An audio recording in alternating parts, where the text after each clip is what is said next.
Caras e caros companheiros, assinala-se mais um 1º de Maio, Dia Internacional do Trabalhador.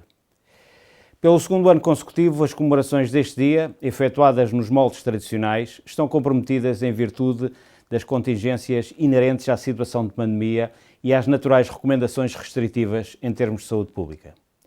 Apesar dos progressos de vacinação, Portugal, a Europa e o mundo continuam confrontados com uma crise sanitária sem precedentes, motivada pela Covid-19 e que condiciona fortemente o funcionamento da sociedade, seja em termos de saúde pública, seja em termos económico-sociais.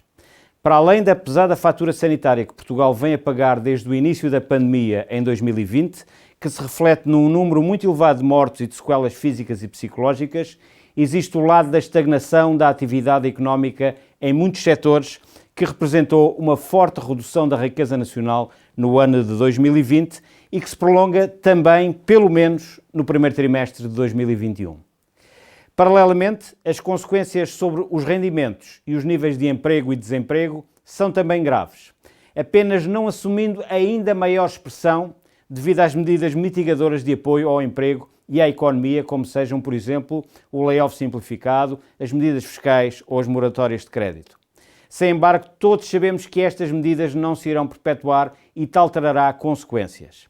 A subida do desemprego registado, por exemplo, está já a instalar-se gradualmente. A resposta cruza-se, por isso, com o avanço do processo de vacinação, que, em virtude da escassez de produção de vacinas e as dúvidas clínicas suscitadas sobre algumas delas, decorre mais lentamente do que seria desejável. Só com a chamada imunidade de grupo é possível retomar na plenitude a atividade económica e, com isso, manter o emprego e os rendimentos. Uma vez mais, os TSD, Trabalhadores Social-Democratas, saúdam todos os trabalhadores que, ao longo da pandemia, mantiveram o funcionamento de setores fundamentais da nossa economia, na assistência clínica, nas forças de segurança, no setor dos serviços e da logística, entre outros. Do seu trabalho dependeu e depende ainda a satisfação das necessidades de todos os portugueses. Estas são, de resto, questões que se colocam a toda a União Europeia. Nunca, em tempo de paz, os princípios que norteiam a Europa fizeram tanto sentido como agora. Uma resposta europeia coordenada é fundamental sobre a forma de um pacote financeiro robusto que permita a todos os Estados-membros a plena recuperação económica e o robustecimento da sua resiliência com efeitos benéficos no crescimento económico e no emprego.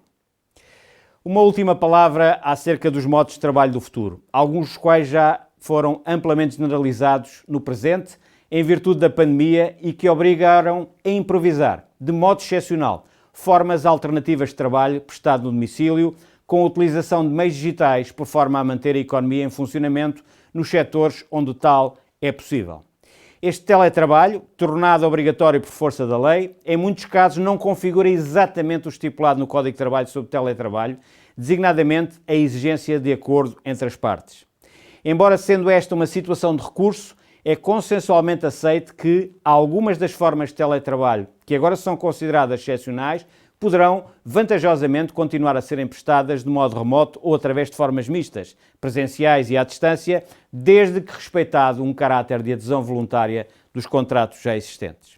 Os TSD entendem que devem ser os parceiros sociais, em conjunto com o Governo e em sede de concertação social, a analisar o normativo já existente no que se refere ao teletrabalho e adequá-lo no sentido de o mesmo poder permitir uma maior produtividade e uma melhor conciliação da vida profissional e familiar. Caras e caros companheiros, por ocasião de mais um 1º de Maio, em nome dos TSD, estrutura autónoma do PSD, para o mundo do trabalho e o movimento sindical, saúdo todos os trabalhadores portugueses na esperança que, em 2022, possamos estar a assinalar esta data de forma mais tradicional e condigna. Viva o 1º de Maio, viva os trabalhadores portugueses, viva Portugal!